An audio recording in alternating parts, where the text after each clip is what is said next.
রমজান মাসকে সামনে রেখে ব্যস্ত সময় পার করছেন মানিকগঞ্জের সাটুরিয়ার মুড়ি ভাজার কারিগররা। ইফতারের অন্যতম জনপ্রিয় খাবার হওয়ায় বেড়েছে মুড়ির চাহিদা, আর সেই চাহিদা মেটাতে দিন-রাত কাজ করছেন কারিগররা। মানিকগঞ্জের সাটুরিয়া প্রতিনিধি মাহবুবুর রহমান রানার পাঠানো তথ্যচিত্রে বিস্তারিত ডেস্ক রিপোর্টে।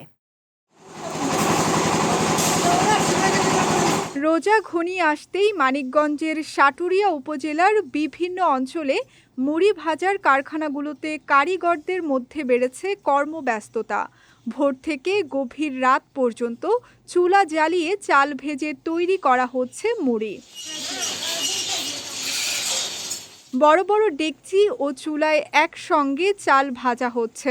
গরম বালুর মধ্যে দিয়ে নেড়ে সেই চাল দিয়ে আবার দ্রুত মুড়ি তৈরি করছেন দক্ষ কারিগররা। চাপ বেশি থাকায় উৎপাদনও বেড়েছে কয়েক গুণ।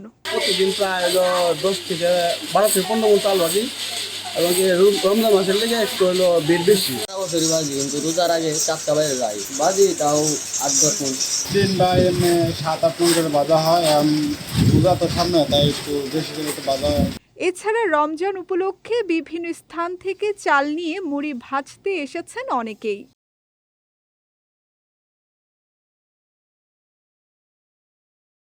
এটাকে মুড়ি ভাজতে সুবিধা আছে, মুড়িও ভালো হয়, আর কর্মচারীগুলোও ভালো। আমরা 2 মণ চাউল নিয়ে আসছি মুড়িটি ভাজতে।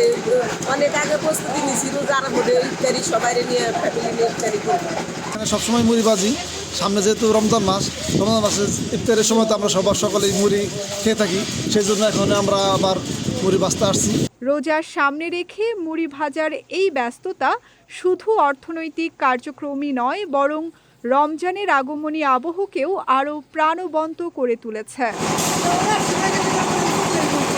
বিজয় টিভি নিউজ ডেস্ক।